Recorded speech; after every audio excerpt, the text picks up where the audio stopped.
Hi friends, welcome to our channel. ఈరోజు ఈ వీడియోలో డిగ్రీ రిజల్ట్స్ అప్డేట్ కేయూ వారికి first, third, fifth semester regular and supply exams వాటి గురించి.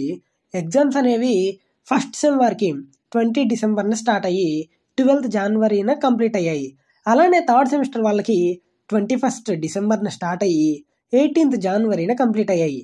అలానే ఫిఫ్త్ సెమిస్టర్ వాళ్ళకి 20 డిసెంబర్న స్టార్ట్ అయ్యి 24th జనవరి వరకు కంప్లీట్ అయ్యాయి. అయితే రిజల్ట్ అనేది చూసుకుంటే యూనివర్సిటీలో కరెక్షన్ అనేది పర్ఫెక్ట్గా చేస్తే 45 డేస్లో వస్తాయి. అంటే ఫిబ్రవరి మార్చిని బేస్ చేసుకుంటే 45 డేస్, ఫిబ్రవరి నుండి మార్చి గ్యాప్లో వస్తుంది. కరెక్ట్గా ఫిబ్రవరి నుంచి కౌంట్ చేస్తే 45 డేస్ అయినా రిజల్ట్ రాలేదు అంటే మినిమం 3 months అయితే టైం పడుతుంది. ఫిబ్రవరి, మార్చ్, ఏప్రిల్ ఎండింగ్లో రావడానికి ఛాన్స్ ఉంది.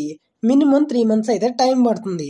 అలానే second, fourth, sixth sem classes అనేవి ఫిబ్రవరి నుంచి లేదా జనవరి ఎండింగ్ నుంచే చాలా మందికి స్టార్ట్ అయ్యాయి. కొంతమందికి ఫిబ్రవరి నుంచి స్టార్ట్ అయ్యాయి, అలానే కొంతమందికి జనవరి ఎండింగ్లోనే స్టార్ట్ అయ్యాయి. అయినా ఏం పర్లేదు, క్లాసెస్కి అయితే అటెండ్ అవ్వండి. నోట్స్ అనేది అప్ టు డేట్లో ఉంచుకోండి. లేదంటే సబ్జెక్ట్ అర్థం కాకపోతే సప్లీ క్లియర్ చేయడానికి చాలా టైం పడుతుంది. అలానే రెగ్యులర్గా చదివే వాళ్ళు కాలేజ్కి వెళ్ళి రెగ్యులర్గా ఎగ్జామ్స్ రాసేటప్పుడు బ్యాక్లాగ్స్ క్లియర్ చేస్తే చాలా టైం సేవ్ అవుతుంది. ఎగ్జామ్స్ అనేవి అంటే క్లాసెస్ అనేవి ఫిబ్రవరి, మార్చ్, ఏప్రిల్లో క్లాసెస్ ఉంటాయి. అలానే మే ఎండింగ్లో లేదా జూన్ ఫస్ట్ వీక్లో ఎగ్జామ్స్ అయితే ఉంటాయి, regular and supply. Final year వారు, సెకండ్ ఇయర్ వాళ్ళు, ఫస్ట్ ఇయర్ వాళ్ళు జాగ్రత్తగా ఎగ్జామ్స్ రాయండి. ఒక్క సబ్జెక్ట్ ఫెయిల్ అయినా 1 year అనేది వేస్ట్ అవుతుంది.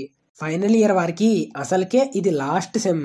మంచిగా చదివి పాస్ అయితే MBA, MCA, PG, BEdలో జాయిన్ అవ్వచ్చు. ఏదో ఒక దాంట్లో జాయిన్ అవ్వచ్చు. ఎంట్రన్స్ ఎగ్జామ్ రాసి దాంట్లో క్వాలిఫై అయితే.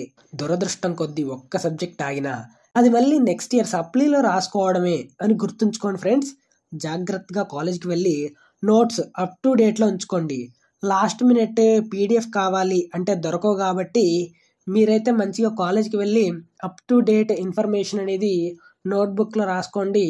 సో చివరిగా ఇదండి వీడియో అనేది. అలానే నేను రిజల్ట్ ఎప్పుడు వచ్చిన అప్డేట్ ఇస్తాను, ఎగ్జామ్స్ టైం టేబుల్ వచ్చిన అప్డేట్ ఇస్తాను. కాబట్టి అప్పటి వరకు మంచిగా కాలేజ్కి వెళ్ళి చదువుకోవడానికి అయితే ట్రై చేయండి. సో చివరిగా ఇదండి వీడియో అనేది.